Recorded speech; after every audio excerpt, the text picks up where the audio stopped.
everybody, Ryan McCaffrey with IGN. I'm very pleased to be joined today by Hayden Blackman, the studio head and creative director on Mafia III. Perfect timing with the logo. Look at that. Yeah. Synergy. It's great to have you, Hayden. Thank you. Thanks for having us. So this is actually the first time that the general public is getting a look at some extended gameplay of Mafia III. You showed off more or less this, behind closed doors to the media at Gamescom. That's right. Which is where all the preview coverage, including that on IGN, came from. But it's great to actually see it. So this is, I have never seen this before. Right. This is me seeing it. So I guess the before I start just reacting to things, go ahead and just catch us up. Gamescom was a little while ago now. Elevator pitch version, go. Sure. So in Mafia 3, you play a guy named Lincoln Clay. The time is 1968 in our version of New Orleans. So you can see here, this is Lincoln moving down our version of Bourbon Street in this southern city, very iconic southern city here. Again, one of the things you'll notice about Lincoln, potentially by the shirt he's wearing, he's a Vietnam vet. So he's just returned from Vietnam when the events of the game begin. So he is a trained soldier, and that really gives him an edge when he takes on the mob, which is one of the kind of key components of the story. Lincoln's also a criminal. Before he went to Vietnam, he was part of the Black Mob, again in our version of New Orleans. Yeah. When he comes back, he falls back in with the Black Mob, and through the course of the game, they get betrayed by the Italian mob. So here, this takes place about 2/3 of the way through the game. Lincoln is on his mission to take down the Italian mob and build a new mob kind of on the ashes of the old, build a new family.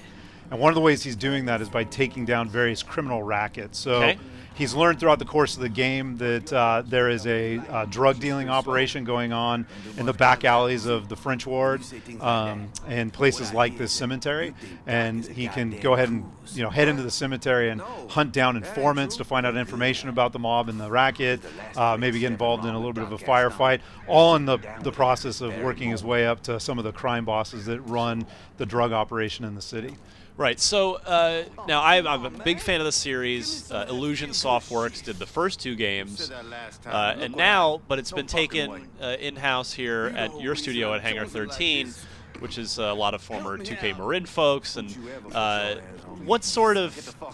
what have you sort of tried to keep from the first two games, and what sort of have you made a concerted attempt to kind of evolve and update or change? Sure, yeah. So again, we're all very, we're watching all this combat. It's kind of hard to focus. So one of the things you'll notice about Lincoln, I think, right away is that, again, he does move like a soldier. One of our mantras on the team is own the battlefield. So we really want you to feel like you move like a trained soldier, that you can use that training to take on large groups of mobsters. Lefty. Yeah, he can. That's actually one of the things we learned when we were doing research. He's ambidextrous. With some combat vets, and that's one of the first things they learn is to shoot with both hands, so that they never expose themselves out of cover. There's another new mechanic that we have in the game that's new to the franchise, which is what we call drive like a madman. It's a way to interrogate informants. So here we'll throw this guy in the car and drive like a madman. But when we're talking about driving here, there's a good maybe segue into one of the things that we really tried to keep true to Mafia 2. So I think Mafia 2 is known for its really engaging story, and I believe that we have a pretty strong narrative in the game. Again, focusing on this character who's an orphan and a Vietnam vet and trying to find a new family. We also wanted to create a sense of time and place, so hopefully the city feels like our version of New Orleans. And then the driving model is still very much a physics-based driving model, but we did push the boundaries a little bit. We want you to feel like you're a stuntman in a Hollywood action movie. So some of the reactions are a little bit outsized. We'll see a little bit later some a little bit of car combat that we really tried to focus on and make sure that was accessible. The other thing that we tried to do is make sure that everything was integrated. So it's truly an open world game in the sense that you are out exploring the open world and engaging in the criminal ecosystem of this open world. Here's an example of that where I've learned that this drug den through the course of that interrogation is actually hidden underneath this jazz club called the Big Mouth Jazz Club. And this is what we call a public facing hideout. So if I head in here and I get noticed by the patrons because I'm waving a gun around or I'm getting involved in a fight, they might call the cops. There I just kind of got told to move along by the mobster, so I'm going to try and find a back entrance here. I could have gone in guns blazing there, but that would have attracted a lot of attention and the cops. But that's something I could do if I had maybe muscle with me or was better armed. Ooh. Oh, no.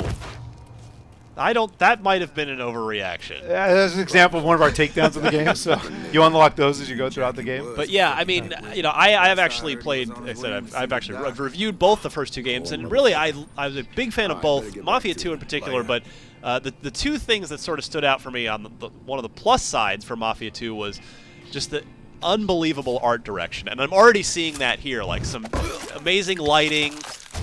This just the sort of the light mist haze. Right. It really looks like that technologically here you're just pushing a lot of atmosphere into the game, which I like a lot. And then on the flip side, the kind of the big downside for me to more lighting here to Mafia 2 was that it was a great story.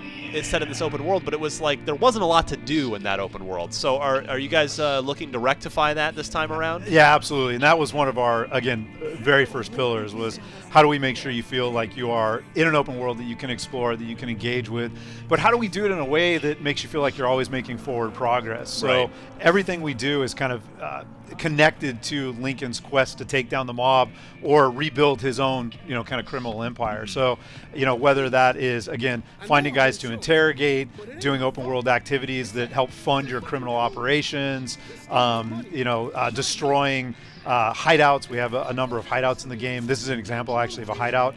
So this is an example of a dead guy right here. Yeah, right. So we do, we are supporting stalking in the game. That's one of the other kind of mandates for us is we want you to be able to approach these hideouts multiple different ways. So whether that's going in guns blazing or being a little bit more stealthy here, ultimately it all kind of culminates in kind of big takedowns. But we want you to have that ability to kind of stalk your way through as well. Oof. Yeah, so there's a character named Doc Gaston who runs this hideout who we have to take out in order to assign this hideout out to one of our guys to take over. So here again, you'll see a little bit of some of our hot combat and Lincoln kind of moving through the space, swapping weapons. We do have kind of a very good weapon churn model where you're encouraged to switch weapons a lot. We do have fairly aggressive AI as well. They will come after you, hunt you down. I just lost my train of thought. I was going to ask you. I believe I remember an interview with you, possibly even on IGN. Are there multiple endings? Am I remembering that correctly? You guys aiming for sort of some multiple path things here? Yeah. So again, one of the things that we founded Hangar 13 on was this idea that we really want to build games where people feel that every player story or every player experience is unique. And for me, that's really the joy of working in games and this kind of interactive medium is that we get to allow the player to be kind of co-author in the experience. So whether that's the moment-to-moment, like here, do I go through stalking? What weapon do I use? Do I use takedowns? Or the way that I decide to dole out territory, which has a big impact in the game. So throughout the course of the game, you recruit 3 lieutenants, and you can assign out territory to them as you go throughout the game. And that will change the way that they interact with you, the types of services they provide to you, and ultimately the endings of the game as well. Nice. The player has some other decisions along the way as well that affect that. Again, really trying to capture the sense of atmosphere, this kind of psychedelic drugged in from the late 60s. That's a big deal for us as well. But the player could have stalked through there. We do encourage you to do some reconnaissance as well. So there are multiple entrances that the player could have discovered. You do that what I'm seeing engine-wise here, super impressive. Which Mafia 2's tech was super impressive. Yeah. Did you guys take Mafia 2 and just build off that tech, or is this an all-new engine here? Yeah, so we did build off of some pieces of the tech from Mafia 2. One of the things that we want to make sure is clear is that we do have a number of folks from Mafia 2 that worked on that game, working on this game. A lot of the artists, for example, when you talk about the great art direction, a lot of that comes from our lead environment artists who worked on Mafia 2. A lot of the engineers worked on Mafia 2 as well. So we do have a lot of pieces for Mafia 2 that we were able to expand upon. And then there was some stuff we had to build net new, Sure. you know, obviously Makes sense. for current gen. Yeah. This shows how old I am. I called them Illusion Softworks. 2K Check, I guess, would be the more modern I'll take that as terminology. But and Vito, don't fuck this are there up. any sort of? Do you guys address any, any kind of racial sensitivity stuff throughout the game? Because obviously you've got an African American hero and set in a time period and in a place where there were certainly issues there. Right. Yeah, we do. I mean, we're not shying away from it at all. It is 1968. You are Lincoln's actually mixed race. He's half black and the other half he's unsure of. But that factors into the story. It factors into the narrative. It factors into the way that the world reacts to you, depending on where you're at. Right. The police system, in particular, will sometimes react to Lincoln based on where he's at in the world. So we're not shying away from it at all. Again, we're not trying to get up on a soapbox or cure racism here, but if we can get people to think about it, I think we'll have done our job. That's great. I mean, more games need to do that. Yeah, and again, some of it's we're trying to be authentic to the time period. Yeah. So here, again, action example of a little bit of combat and car combined there. So we really wanted to make shooting from cars accessible. One of the things we did for this demo, because it was our first kind of unveiling of the game, is we wanted to end with a bang. So you will be able to blow up cars in the game, but it will require things like this, grenade launcher. You will be able to do some of those takedowns that we saw earlier as well, but it's not every car is going to explode when you bump into them. Well, good. I'm glad you've set the expectation. Yeah. No, we're not going to make it. Yeah. That is a great early look at Mafia 3. What's the general ballpark? What are we aiming for here? 2016. Just general 2016. We'll be keeping a very close eye on this on IGN. Hayden, thank you very much. Thank you.